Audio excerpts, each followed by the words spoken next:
Let's do this.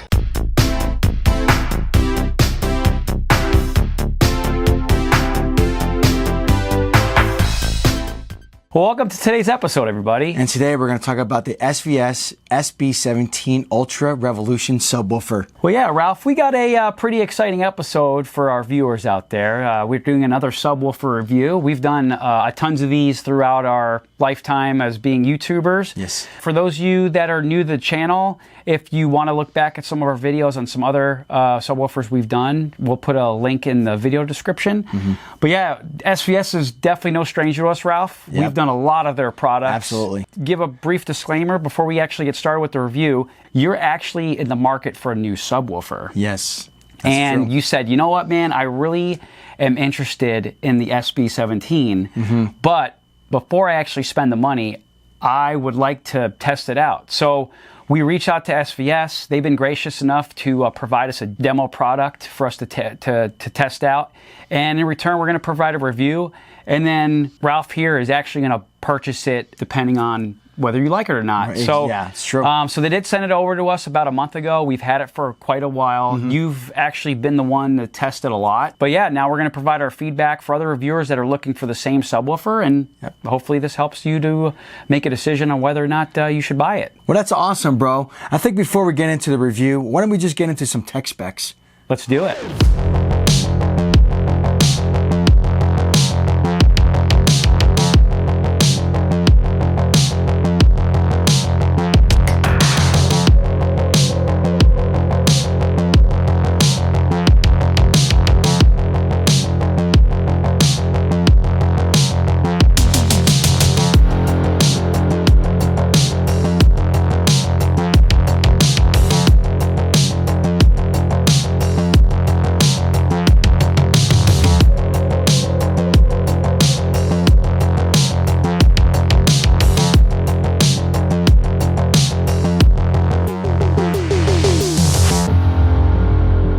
Well, that was pretty awesome, Ralph. Those pretty good tech specs. Hopefully a lot of our viewers found that useful. But let's talk about the first impressions of the subwoofer. Okay. So let's talk about that. When we first got it, unboxed it, etc., what was our first impressions? First impressions, I mean, the size of that woofer, 17 inches, I mean, diameter. I mean, we're just sitting there staring at it. We're like, what the hell is going to happen to my room when we play this thing? I thought this thing was going to be a monster. For what it is, you know, measuring it, it's literally 20 by 20 by 20. And I'm just like, wow, it's actually a perfect box. The other thing that kind of impressed me too was the weight of it. This thing is heavy. And I tell you what, moving this thing around was a good challenge, huh, bro? Yeah, it definitely was, and that was the same thing when we got this thing delivered. They actually had to offload it on a pallet. On a pallet. And then I'm like, come on, is this serious right now? But yeah, I would say that was the first thing when we unboxed it. For the size of it, it is actually pretty compact. Yes, very compact. Compared to the other subwoofer that you actually did replace us with, which is the Arendal Sound subwoofer. Yes. That one's a lot taller, not as wide. Yes. But yeah, it's just, I'm pretty impressed with how SVS was able to compact the size of this woofer in a compact box. So that's probably the one thing that sticks out overall first impression. All right, Ralph, that's cool, man. We got the first impressions out of the way. Now let's get into the sound quality and the performance of the subwoofer. Absolutely. I was actually only able to listen to the sub a few times, but I would say that just from going from the other sub to this one, man, I noticed a huge difference in the bass performance. So there's something that said that size doesn't always matter. Well, for SVS, hell yeah, it does. So what was your feedback beyond just the first couple of days of playing with it? I was able to, go into a Room EQ, which is an app that you can download on your computer. So I used that, and I hooked it up, and I couldn't believe the output it puts out. The frequency response was insane. The bass quality, I mean, it's outstanding. I mean, literally, I got a text message from my neighbor, and he's like, "Hey, is there an earthquake going on?" I'm like, what are you talking about? He's like, my picture frames are like moving. I'm like, oh, I'm sorry, that's me. That's my subwoofer going off. He's like, oh, wow, that's pretty powerful. How does this sub perform versus a lot of the other subs we've done reviews for, the ones that you've owned? Out of its league type of better. I mean, the subtle bass to the extreme bass. I mean, it's outstanding. I don't feel like it's too much bass, but it's just perfect. You know, it's amazing. I mean, the size of the subwoofer, the diaphragm, the 17-inch, it's literally putting out so much power. It actually is like filling my whole room without any distortion, any type of like. There's no. I mean, there is rattling, of course. You know, when Godzilla's stomping on the ground or something like that. But I mean, it's just an awesome performance bass. With all of the subwoofers that I've actually owned, it's incredible. I mean, this thing is amazing. Is there a reason why you were in the market for another subwoofer? I mean, not to bash on Arundel or anything like that. I love Arundel. Their subwoofers are actually pretty good. I just wasn't feeling that chest punch. And you know what? That's the one thing to consider if you're looking for a subwoofer that's like hard hitting and stuff like that. I mean, obviously, you know, SVS is a good choice. Compared to with this sub, watching movies was a huge difference. I mean, you know, I love the scene in Star Trek where the bad guy's coming to the scene and you just hear that extreme bass just go off. It's insane. It's like pretty awesome. With the Arundel, I mean, it was there, but I didn't feel like chest like pounding. That's why I was in the market for a new sub, because I didn't feel the movie. That's cool, Ralph. Well, I have another question for you. Mm-hmm. Why do you prefer the sealed sub versus a ported sub? That's a really good question. You brought that up. A sealed subwoofer actually is actually a little bit more tighter. It's a tighter bass versus the ported sub. Ported sub, you're going to get more SPL, more output. You know what I mean? I mean, if you're looking to get down to like 10 hertz or even lesser than that, yeah, you want to go with ported sub. With this one, I'm not looking to go that crazy. So, I mean, that's why I went with the SB. And plus, it's a smaller footprint, especially in my room. You get a ported sub, I mean, it's going to be taller and it's going to be bigger. All right, Ralph. So I wanted to bring up this experience to our viewers because I think it's pretty important for them. You felt like you could get more out of the subwoofer.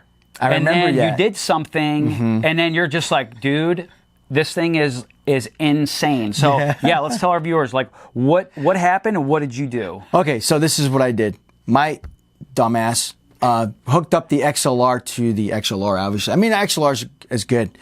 Now, with SVS, I mean, I don't know if you know this, but SVS, you know, you have your LFE and then every other source, you have 2 inputs and then you got 2 outputs on each source. So I put the XLR into the input source thinking that it's going to be the LFE. So I played it and I'm like, it's like lacking bass. I don't understand. I'm like, I turned it up and stuff like that. I mean, it was there, but I was just like, why am I increasing the volume to get more bass out of this? So I was like, you know what? Let me just go to the RCA and put it into the LFE and see if that will make a difference. And forget it. That was like night and day. I literally, like, the bass was just there. And I was like, oh my God. I'm just letting you guys know, don't make that mistake that I made. But you know what? Those XLRs and SVS products are just for like daisy chaining other subwoofers. The LFE is recommended for LFE. You need that for the low frequency, you know, response in your room. You know what, Ralph? We haven't done this in a while in one of our videos, but I know this isn't really the best indication of how it performs, but you know, just for fun, let's go ahead and provide a few demos for our viewers out there. Absolutely, let's do it.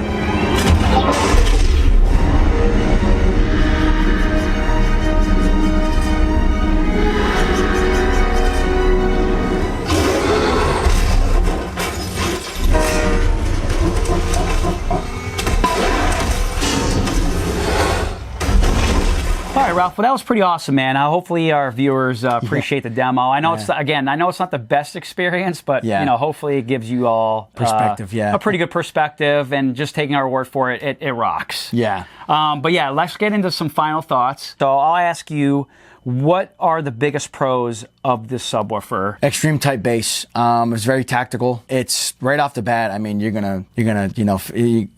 eardrums are gonna fall off. I mean, it's pretty powerful, this thing. With SVS, and what they did was pretty awesome, was that they have an 8-inch voice coil with this thing and a dual amp inside. That's what creates the amount of power that it has. It's a 2,800 watt RMS with a 6,000 watt you know, dynamic power, which is insane for a subwoofer. You know, you have a lot of hookups. I mean, you can daisy chain up to 4 subwoofers on this thing. Crazy. Which is awesome. It also has, you know, the built-in app, you know, which is pretty cool. You can change your frequencies on the fly, which is awesome. What are your pros on this, bro? I would say that I'm pretty impressed of the size of it in the compact box that it's in. I think SVS did a fantastic job with all of the internals, the size of it, and the cabinet that it lives in. Yes. So compared to smaller subwoofers that I've seen in the market, from a form factor perspective, it's pretty compact. Yes. But the performance does perform as a 17-inch subwoofer should. Yes. So that is the hugest pro for me. All right, Ralph, but yeah, that's my pros. Let's get in some cons. Do you have any cons or any negatives or anything that you wanted to call out specifically? It's very heavy. Like I said, it's 124 pounds, you know, moving this damn thing. That's the only thing that I can say about this, you know, subwoofer is just it's fairly heavy. You know what I mean? I don't know, what are your cons? I would say that it's still pretty expensive for a subwoofer, right? I mean, it's $2,500. Right. So that could be outside of certain people's budgets compared to maybe some of the smaller subs that are out there, like a 10-inch or a 12-inch, which I would say is probably more common for a lot of people or on the average home theater enthusiast that has in their setup. All right, Ralph. Well, this review was not only for our viewers out there, but this review was for you. Yeah, because you have a decision to make. Yeah. And we do need to get back to SVS at some point and let them know, hey, are we buying this thing or are we sending it back? So are you prepared to spend the $2,500 for this subwoofer? Yes, and I will tell you this, my viewers. With the Arundel that I have, the dual subwoofer, it's about the same price. Actually, it's a little bit more. It's like $2,700 versus $2,500. So that's one thing to consider too. So I take it that's a hard yes. That is a hard yes. I will definitely buy this subwoofer. And with that, I think that concludes our video. Absolutely. So make sure you like and subscribe and hit that notification button. And as always, keep it hi-fi.